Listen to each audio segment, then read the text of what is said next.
Casos de intolerância em relação a imigrantes têm tido grande repercussão e se tornaram pauta internacional. Mas afinal, o que é xenofobia?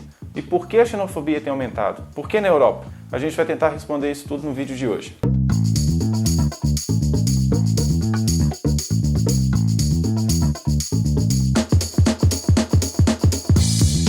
No vídeo passado, fizemos uma reflexão acerca do aumento do número de atentados suicidas pelo mundo afora. Foi possível perceber que, apesar das questões religiosas terem sido amplamente divulgadas, amplamente difundidas, elas não foram necessariamente as causas em muitos desses atos terroristas.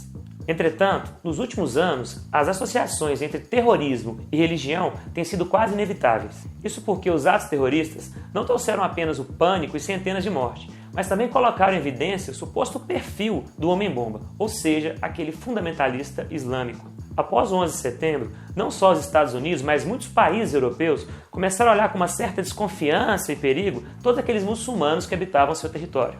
Essa desconfiança em relação ao outro, ao estrangeiro, à diversidade cultural e religiosa, não é um fenômeno novo. A gente não precisa se esforçar muito para lembrarmos do terrível episódio do nazismo, em que os judeus e outras minorias foram perseguidas e exterminadas nos territórios onde Hitler dominou. Mas não é exagero dizer que o contexto de muitas sociedades hoje é marcado pela repulsa a essas diferenças étnicas, religiosas e culturais. O termo que se refere a esse fenômeno, provavelmente você já ouviu falar, é a xenofobia.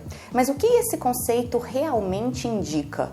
A xenofobia é a aversão a tudo que é estrangeiro, não apenas o indivíduo, mas também seus costumes, sua cultura, sua religião, até a comida, entre tantas outras coisas.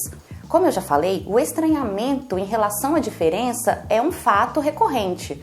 O problema é quando esse mero estranhamento se torna aversão e se dissemina como prática social, gerando aí uma série de efeitos de exclusão, de intolerância, de violência física e psicológica contra pessoas ou grupos. Infelizmente, essa é a realidade de muitos países hoje, especialmente os países europeus. O chamado medo dos imigrantes e as suas violentas consequências é um fenômeno que se fortalece no velho continente. E eu acho importante apresentarmos aqui rapidamente 3 razões que são consideradas como base que sustentam a xenofobia na Europa hoje. A primeira é o medo da crise econômica. Esse é um clássico para se justificar a aversão aos imigrantes. O argumento aqui é que os estrangeiros estariam tornando o mercado de trabalho muito mais concorrido e difícil para os cidadãos dos países europeus. A gente sabe que a situação econômica realmente não está fácil para muitas dessas nações. Só que esse argumento é facilmente rebatido quando analisamos a situação dos imigrantes nesses países, especialmente dos imigrantes ilegais. Isso porque as ocupações deles, de modo geral, não são regulamentadas, são informais e muitas vezes são precárias. Os europeus, acostumados ao estado de bem-estar social e com altos níveis de escolaridade, não iriam se candidatar a esse tipo de trabalho. No entanto, o argumento da crise econômica é sempre utilizado por aqueles que não aceitam os imigrantes em território nacional. Segunda, o medo da desnacionalização.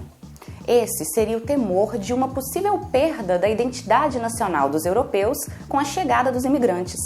Sabemos que a maioria desses países possui uma formação tanto quanto homogênea do ponto de vista étnico e cultural. O medo é que essas diferentes religiões e culturas viessem ameaçar o modo de vida dos europeus estabelecido em suas sociedades específicas. Esse é um sentimento tão forte entre eles que vários partidos de extrema-direita vêm ganhando força e conquistando diversas cadeiras nos parlamentos nacionais e até no parlamento europeu. As bandeiras levantadas por esses partidos são extremamente xenófobas e abrangem desde o fechamento das fronteiras nacionais até mesmo a expulsão dos imigrantes. Mas nenhuma razão parece ser tão intensa hoje em relação ao fortalecimento da xenofobia quanto a próxima, o medo dos muçulmanos ou a islamofobia. Trata-se de um fenômeno que não é novo, mas que se acentuou desde os atentados do 11 de setembro de 2001, de Londres e de Madrid. Os muçulmanos passam a ser vistos por toda a Europa como uma ameaça profunda aos valores da cultura ocidental. Proliferam pela internet vários sites sobre a impossibilidade de assimilação desse tipo de imigração. Mas afinal, quem são os muçulmanos? Ou melhor, o que é o Islã? É claro que precisaríamos de muitas horas e vários vídeos para abordarmos de forma mais detalhada os princípios e funcionamento da religião islâmica. Mesmo assim, mesmo com o nosso tempo reduzido, gostaríamos de abordar algumas características do Islã. Para isso, precisamos voltar lá no século VII, mais especificamente na Península Arábica. Foi lá, nessa cidade de Meca, que um comerciante, na época com 40 anos de idade, recebeu uma série de revelações divinas que depois foram compiladas em um livro que hoje é lido diariamente por mais de 1,5 bilhão de pessoas ao redor do mundo. O homem por trás dessa façanha entrou para a história com o nome de Maomé, o profeta e criador do Islã. Bom, desde o início de suas pregações, o profeta Maomé deixou clara a necessidade de expandir essa nova religião monoteísta. No entanto, essa tarefa não era nada fácil, tendo em vista que a Península Arábica naquela época era povoada, repleta de religiões politeístas. Logo, muitas vezes o confronto direto foi usado como forma de expansão e de sobrevivência do Islã. O fato é que em pouco mais de um século, o Islã conseguiu ampliar os seus territórios e a sua zona de influência. Com uma área que se estendia do noroeste da Índia, através da Ásia Central, Oriente Médio, África do Norte, parte da Península Itálica e até a Península Ibérica. Ao observarmos o mapa, é possível perceber que os reinos europeus, bem como o remanescente Império Bizantino, estavam cercados pelas possessões pelos domínios muçulmanos. Veja bem, diante desse cerco eminente então montado aí pelos muçulmanos, qual foi a solução encontrada pelos europeus para se defenderem? A opção não poderia ser outra a não ser guerra. Vários reis naquela época enfrentaram a presença muçulmana no limite de suas fronteiras, em uma rivalidade crescente. Esses confrontos chegaram ao ápice a partir de um movimento arquitetado pela cristandade e colocado em prática pelos nobres, historicamente conhecido como as Cruzadas Medievais. As Cruzadas tiveram uma série de objetivos. Entre eles, podemos destacar o desejo da cristandade europeia em ampliar as suas influências naquelas áreas e regiões dominadas pelo Islã. Além disso, foi muito importante também a luta pela reconquista de Jerusalém, a Terra Santa que na época estava nas mãos dos muçulmanos. Desse modo, nós podemos afirmar que o movimento cruzadista foi um marco na relação entre europeus e muçulmanos. As várias batalhas travadas nos séculos posteriores, como por exemplo a expulsão dos mouros da Península Ibérica, acirraram ainda mais as disputas entre o universo europeu e as questões muçulmanas. É claro que de lá para cá muita coisa mudou. Só que volta e meia essas velhas tensões ressurgem. Vale lembrar que o chamado mundo ocidental muitas vezes vê na cultura e nas práticas muçulmanas uma ameaça à sua liberdade e a seus estilos de vida. Como dito, essa rivalidade não se expressa apenas em atentados terroristas, mas também nas já citadas práticas xenofóbicas, um conceito muito importante para entendermos hoje a realidade em que vivemos. Concordaremos facilmente que o medo e a generalização são elementos fundantes da xenofobia. Entenda comigo.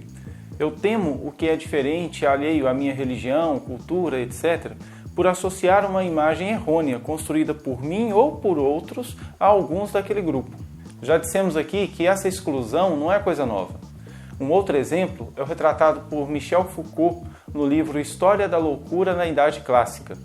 O autor faz uma análise da segregação histórica dos loucos desde a Idade Média até o seu tempo. Esse fato é mais um exemplo de como nós lidamos com o diferente, nós o excluímos.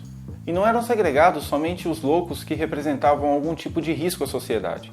Se o sujeito apresentasse o mínimo sinal de loucura que pudesse ser interpretado como loucura, ele já era segregado.